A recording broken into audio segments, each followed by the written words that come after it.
car together last year before we got to do our rookie year, which isn't it's not normal. You get to bring a crew chief in your rookie year and you already have cup experience with them. Normally they have truck or Xfinity if you do have a relationship. So it's been fun, and his family's great. So we go out all the time and are always at the shop. So it's a really good friendship relationship that works really well. And our spotter, we're like three mix really well between Tyler Green, Luke, and myself.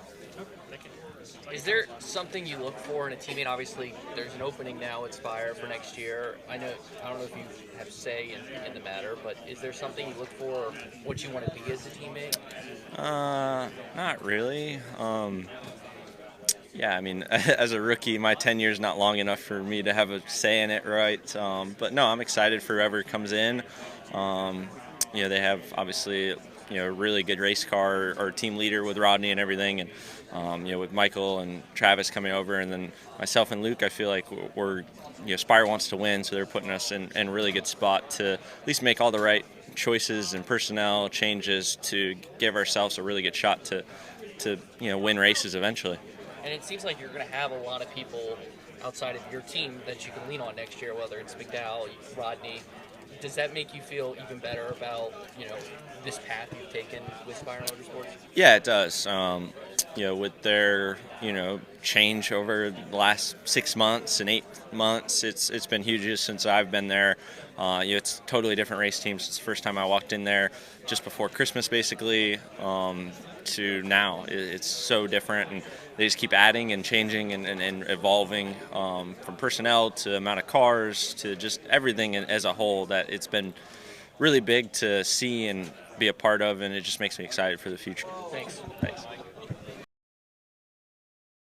Yeah, I tell you what, we learned a lot at North Wilkesboro. I feel like our team did, and how to go about using the tires in practice and getting set up for the race. And we kind of went down that same path today. And if you remember, we qualified really well in the Open at North Wilkesboro and kind of got the rain did us in.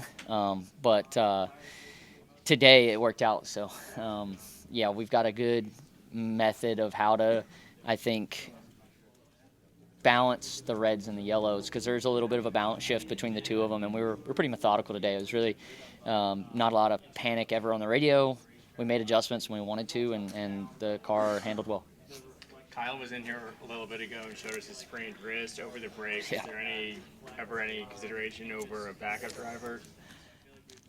I didn't even know. I tell you, the first time I heard about it was when I walked out there. I saw it all taped up. I was like, hey, what'd you do? And I thought he heard it maybe overseas or something, Italy. And he said, no, at the wreck. So, yeah, obviously he's in probably a little bit of pain. But, he's a tough guy. He's raced through a lot of different things in his career, and he'll be just fine. Kyle was saying in terms of the wear of the option tire, he would like to see that be the primary one. And he says that it could last a long time. Do you agree with that? How long do you think it could last?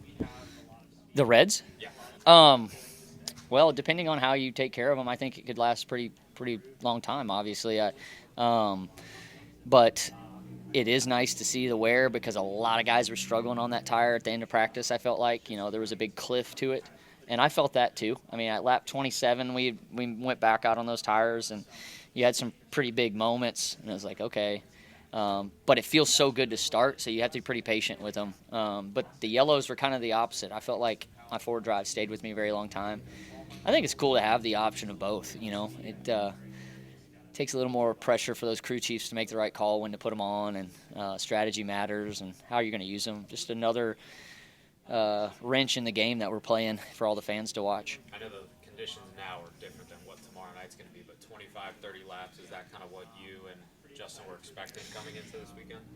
Man, we kind of didn't know what to expect because of North Wilkesboro, but we did feel like at North Wilkesboro the tires, were able to hold on because of the new pavement. Here it's a big difference. A little more of a cheese grade style track, and I think that the Reds did what we thought they would. I think so. But, in the sim, they felt so good. When you have a tire that's just better, sometimes it's easier to manage it. You're not slipping the tire because it's making, not enough grip. So you can stay under the tire and still just run faster. And it'll be interesting as the temperature drops if those Reds can hold on longer than what today. Because, we were practicing in a lot of heat today, and so it'll be a little cooler, I think. During the break, was there an area of emphasis for RCR on one area we really need to improve in, or was it just an overall? Yeah, it was an emphasis on relaxing, taking a break, and enjoying it for my side of things. And then, I think the guys were trying to just work on our Richmond car all the way to the end of this week, really. So we were probably a little behind of anything because we needed that break for our guys.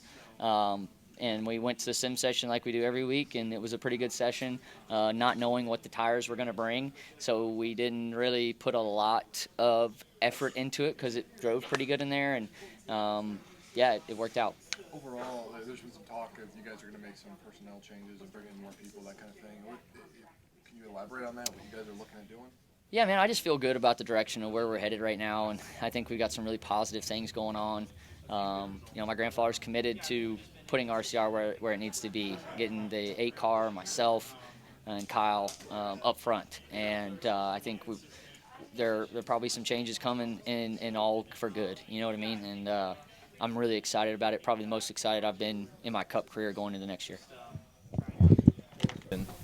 Been a good thing, so pretty happy with that part of it. Chris, winning here last year and doing so well the year prior in the late summer, how much confidence does that give you for this one and what's working for you?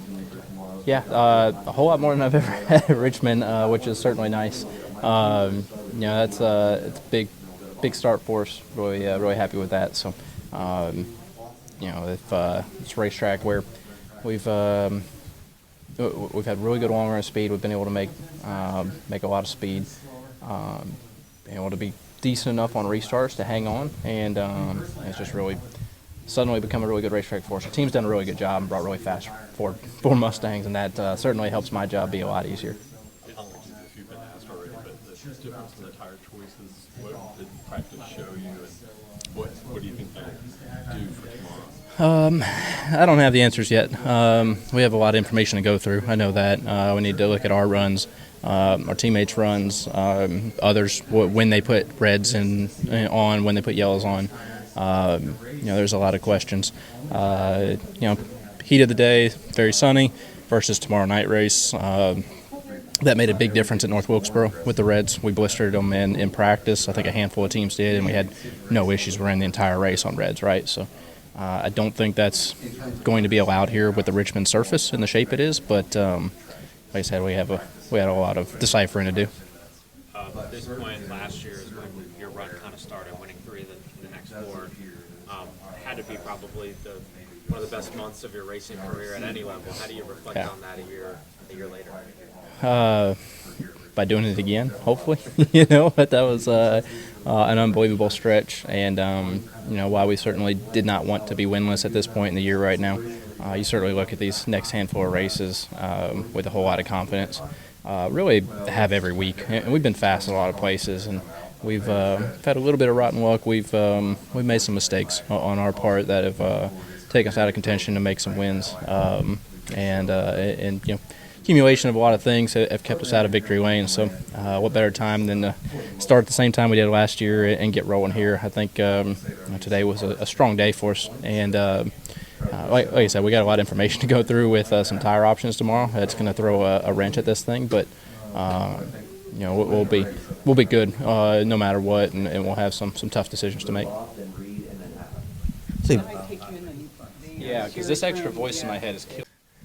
I was just wondering, based on, you haven't seen everything with the tire yet, but based on what you have seen, if they did want to do a race on just those reds, do you think that those would hold up for a race? I can't answer it quite yet. I would venture to say, in an uneducated guess, I think they would. I think it would cause you to be smart. I don't think it would be quite to the extent of Bristol.